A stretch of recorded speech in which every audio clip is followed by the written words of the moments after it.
Assalamualaikum warahmatullahi wabarakatuh. Apa kabar anak-anak ibu semua? Semoga kalian selalu sehat ya. Oke, perkenalkan ibu bernama Rita Sudirman yang akan mengajar kalian ekonomi kelas 11. Pada saat ini kita sedang mengalami pandemi COVID-19. Pembelajaran kita dilakukan secara jarak jauh. Walaupun pembelajaran kita jarak jauh, ibu berharap kalian tetap semangat mengikutinya. Baiklah, pada kelas 11 ini kita akan mempelajari KD1 yaitu mengenai pendapatan nasional. Di sini kita akan belajar menganalisis konsep dan metode penghitungan pendapatan nasional.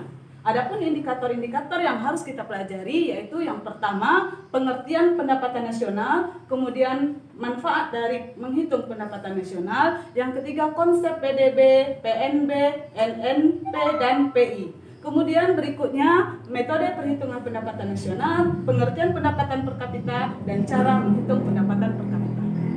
Oke, adapun tujuan dari kita mempelajari pendapatan nasional, yang pertama peserta didik dapat menganalisis konsep dan metode penghitungan pendapatan nasional. Kemudian yang kedua, peserta didik diharapkan bisa menghitung pendapatan nasional itu dengan rasa tanggung jawab dan kerja keras.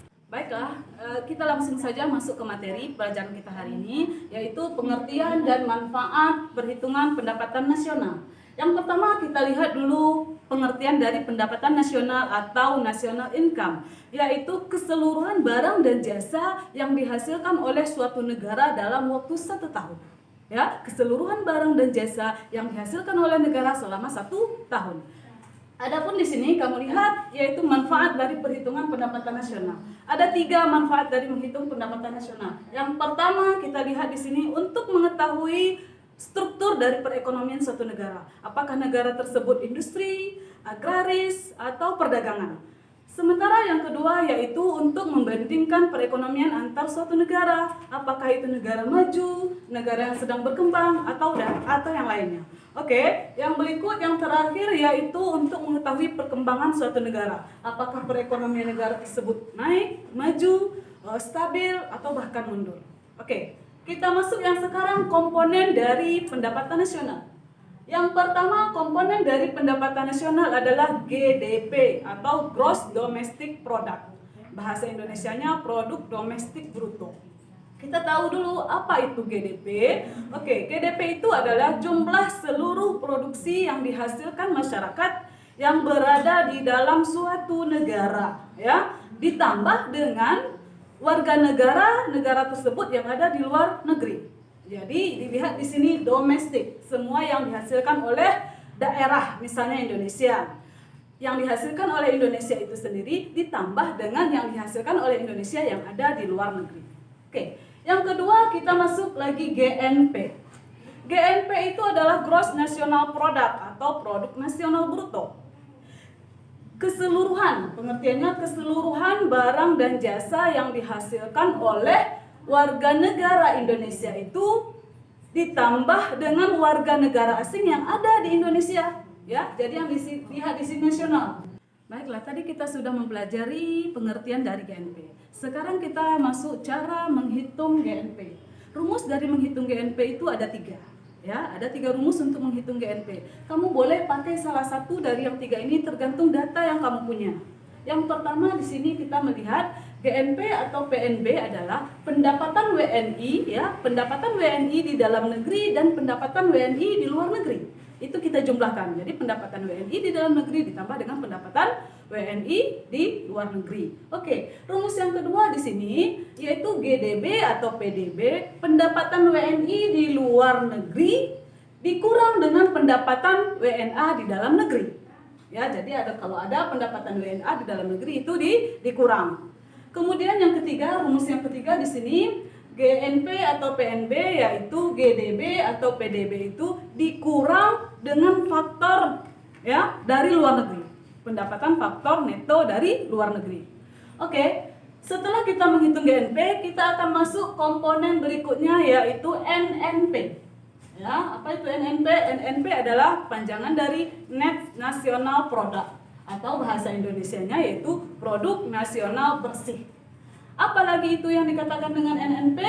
NNP adalah GNP dikurangi dengan depresiasi, ya, atau penyusutan barang modal. Biasanya penyusutan barang modal ini disebut juga dengan replacement.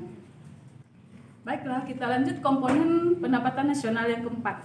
Yang keempat, komponen dari pendapatan nasional itu adalah NNI, Net National Income, atau pendapatan nasional bersih. Ya, bisa kita lihat di sini pengertian dari NNI. NNI itu adalah pendapatan yang dihitung berdasarkan balas jasa yang diterima oleh masyarakat sebagai pemilik faktor produksi. Kamu tahu faktor produksi itu ada 4, ya, ada SDA, ada SDM, ada skill, dan ada modal. Jadi balas jasa yang dari 4 ini dijumlahkan, itulah yang dikatakan dengan NNI. Adapun di sini cara menghitung NNI yaitu NNP komponen dari pendapatan nasional sebelumnya itu dikurang dengan pajak tidak langsung.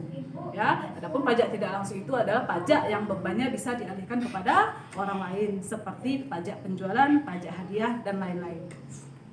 Kita lanjut komponen dari pendapatan nasional yang kelima. Yaitu ada di sini personal income atau PI.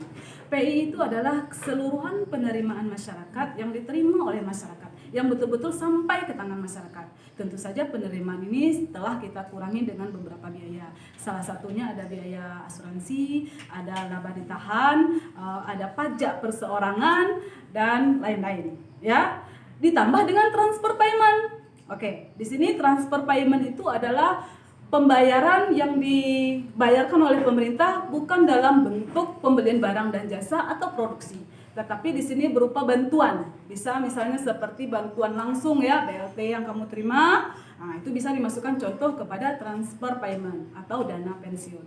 Di sini kita secara matematika bisa kita melihat cara menghitung dari PI, ya. PI itu sama dengan NNI ditambah dulu dengan transfer payment. Jadi NNI ditambah dengan transfer payment. Kemudian dikurangi dengan laba ditahan, iuran asuransi, iuran jaminan sosial, dan pajak perseorangan. Di sini nanti cara mengerjakannya kamu jumlahkan dulu, kemudian ini juga dijumlahkan, setelah itu dikurang, ya, baru ketemu PI.